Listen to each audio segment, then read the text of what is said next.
तो जय हिंद दोस्तों, आज के इस वीडियो में हम लोग बिहार स्पेशल के फिर से राज्य व्यवस्था एवं प्रशासन के बारे में बात करने वाले हैं। पिछला वीडियो में हम बताए थे ना, पार्ट 1 फर्स्ट वीडियो में बिहार के राज्य व्यवस्था एवं प्रशासन का वीडियो बनाए थे। तो आज के इस वीडियो में हम लोग विधानमंडल के बारे में समझेंगे कि विधानमंडल किन किन राज्यों में विधानमंडल में द्विसदनीय होता है, तो कौन कौन स्टेट में ये सब लागू है, विधानमंडल का चीज़ से निर्माण होता है। तो ये सबसे शुरू से हम लोग समझने वाले ना। देखिए, विधानमंडल की बात करेगा ना, तो विधानमंडल, राज्यपाल, विधानसभा तथा विधान परिषद के तीनों के मिलने से विधानमंडल का क्या होता है, निर्माण होता है। ठीक है, अगर विधानमंडल का हम लोग कोई निर्माण पूछेगा कि विधानमंडल का निर्माण किन किन चीज़ों से होता है, तो राज्यपाल, विधानसभा, विधान परिषद के मिलने से होता है ना। अब देखिए, क्यों बनाया गया विधानमंडल को, आखिर बनाने का जरूरत क्या था कि विधानमंडल बनाया जाए। तो देश में देखिए हम लोग क्या है ना कि देश में संसदीय प्रणाली है।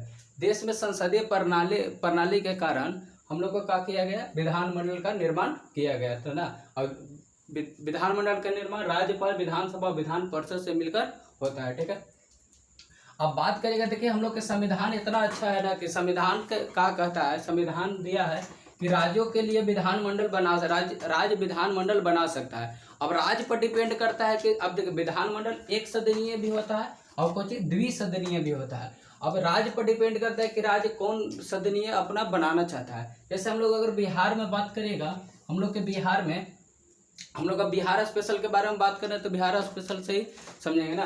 तो बिहार में देखिए द्विसदनीय है। बिहार में कौन है, द्विसदनीय व्यवस्था किया गया। और द्विसदनीय में फर्स्ट है विधान परिषद और दूसरा है विधानसभा है। ठीक है, अब विधान परिषद को देखिए, विधान परिषद को हम लोग द्वितीय सदन या उच्च सदन के भी नाम से हम लोग जानते हैं, और विधानसभा को हम लोग निम्न सदन कहते हैं। यहाँ तक कंप्लीट है। अब देखिए अब हम लोग पढ़ेंगे कोई विधान परिषद के बारे में, इसमें हम लोग आगे देखने वाला है ना।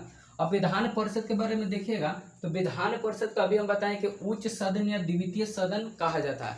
मतलब कि उच्च सदन या नाम आए या द्वितीय सदन का नाम आए, यानी कि विधान परिषद के बारे में वहाँ जिक्र किया गया है ना। अब देखिए विधान परिषद को उच्च सदन या द्वितीय सदन कहा जाता है। अब सदस्यों की संख्या की बात करेगा, विधान परिषद है तो एक में सदस्य की संख्या होना लाजिमी है ना। तो विधान परिषद में सदस्यों की संख्या या तो कम से कम 40 होना चाहिए।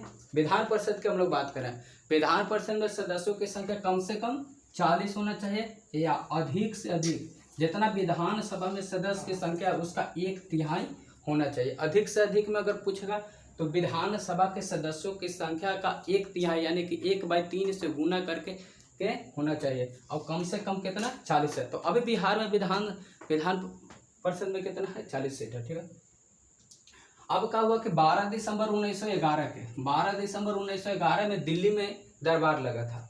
दिल्ली दरबार लगा तो उसमें बिहार और उड़ीसा के लिए लेफ्टिनेंट गवर्नर नियुक्त किया गया।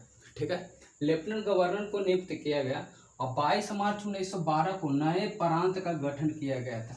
अब यहाँ से पूछता है कि नए प्रांत का गठन कब किया गया था, ईस्वी और डेट दोनों पूछता है। तो 22 मार्च 1912 को किया गया था। ठीक है, अब देखिए नए प्रांत के जब दिल्ली दरबार हुआ था, दिल्ली का 12 दिसंबर 1911 को जब दिल्ली का दरबार हुआ था, तो गवर्नर के सलाह के लिए, जो लेफ्टिनेंट गवर्नर था उसको सलाह के लिए गवर्नमेंट ऑफ इंडिया एक्ट आया। गवर्नमेंट ऑफ इंडिया एक्ट इसलिए आया था ताकि जो लेफ्टिनेंट गवर्नर जो 12 दिसंबर 1911 को नियुक्त किया गया उसको सलाह देने के लिए ये एक्ट लाया गया था।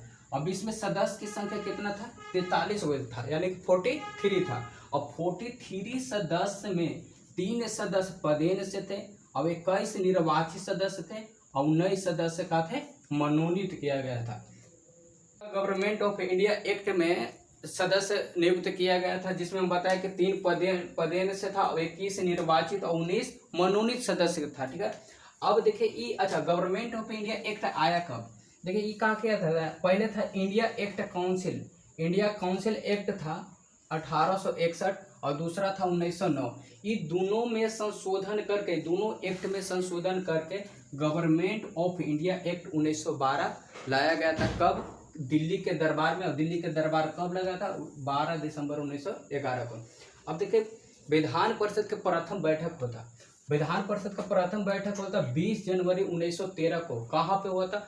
पटना में हुआ था। अब देखिए पटना क्वेश्चन नहीं पूछता, पटना से अंदर में जाता है। पटना के कहाँ? बांकीपुर में हुआ था। तो यहाँ पे पूछेगा कि बिहार विधान परिषद का प्रथम बैठक कब हुआ था? तो 20 जनवरी 1913 को। अगर पटना ऑप्शन में नहीं रहेगा तो बांकीपुर रहेगा, तो बांकीपुर रहेंगे, और अगर बांकीपुर नहीं है तो पटना जरूर रहेगा। तो आंसर कुछ हो जाएगा पटना ना। तो अब यहाँ पे 22 नवंबर 1921। अब देखिए ये कितना बिहार के लिए गौरवशाली का ही दिन है ना। 22 नवंबर 1921 को महिलाओं का मतदान का अधिकार मिला था। बिहार में जो महिला आज मतदान करते हैं, ये फर्स्ट बार मतदान का अधिकार कब मिला था? तो 22 नवंबर 1921 को। इस दिन में महिलाओं का मतदान का अधिकार मिला था। बिहार के लिए सबसे गौरवशाली दिन था। तो आज का वीडियो यहीं तक रहेगा। वीडियो लॉन्ग ना हो इसलिए शॉर्ट बनाए थे, ज़्यादा मिनट करना है। तो एक इसका विधान परिषद का पार्ट 2 हम लाएंगे। अगर वीडियो अच्छा लगे लाइक जरूर कीजिएगा। तब तक के लिए धन्यवाद। जय हिंद, जय भारत।